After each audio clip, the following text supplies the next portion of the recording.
ऋतुराज के गिफ्ट को देखकर नील का फूटा गुस्सा और यहाँ पे गुस्से में आके ऋतुराज को सिखाने वाला है नील सबक। जी हाँ दोस्तों, मोस्ट पॉपुलर शो गुम है किसी के प्यार में के आगे आने वाले एपिसोड में हम देखने वाले हैं नील और तेजस्विनी दोनों की यहाँ पे फर्स्ट नाइट होती है और तब अचानक से नील उन दोनों के कमरे में आ जाता है गिफ्ट लेकर। जैसे ही तेजस्विनी ऋतुराज के बॉक्स को ओपन करती है तो उसके पूरे तरह से होश उड़ जाते हैं, क्योंकि उस बॉक्स में तेजस्विनी और ऋतुराज दोनों के साथ ही कुछ सारी पिक्चर्स होती है।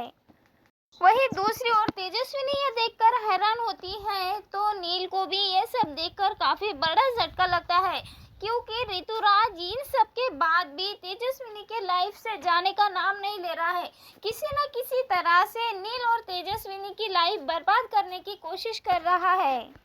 और तभी नील का गुस्सा फूट पड़ता है और वो चला जाता है ऋतुराज के पास और कहता है कि मैं तुम्हें आखिरी बार चेतावनी देता हूँ कि तुम तेजस्विनी की जिंदगी में मत आओ, हम दोनों की लाइफ को बर्बाद मत करो। अगर अगली बार ऐसा हुआ तो मुझसे बुरा कोई नहीं होगा। यहाँ पे नील कह देता है कि तेजस्विनी नहीं चाहती कि तुम तेजस्विनी के आसपास भी आओ, क्योंकि वो अब तुमसे बहुत नफरत करती है और मैं नहीं चाहता कि तेजस्विनी को किसी भी तरह की मुश्किल हो या फिर तुमसे कोई भी उन्हें अनकंफर्टेबल हो। यहाँ पे नील को कह देता है ऋतुराज कि भाई तुम नहीं जानते कि ये लड़की कितनी ज्यादा चालाक है। इसने पहले तो मुझे फंसाया और मुझे फंसाने के बाद अब तुम्हें फंसा लिया है और तुम मेरे खिलाफ तुम्हें ही भड़का रही है। यहाँ पे ऋतुराज नील को भड़काने की कोशिश करता है, लेकिन तभी नील कह देता है कि मुझे तुमसे तो कोई भी एक्सपेक्टेशन नहीं है कि तुम मुझे अच्छी सलाह दोगे, इसलिए मैं तुम्हारी कोई भी बात नहीं मानूंगा। और काफी गुस्सा होता है नील।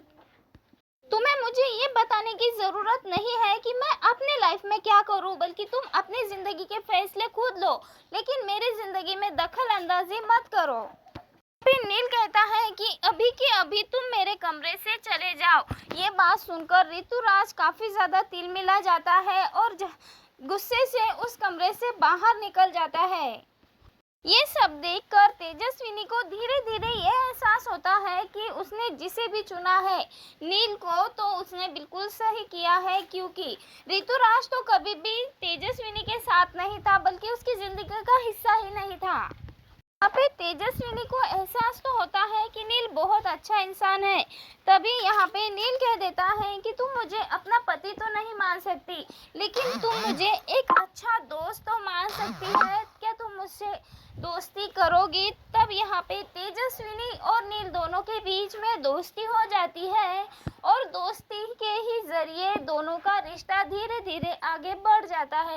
वेल दोस्तों, वीडियो कैसी लगी कमेंट में ज़रूर बताएं। Thank you for watching my video.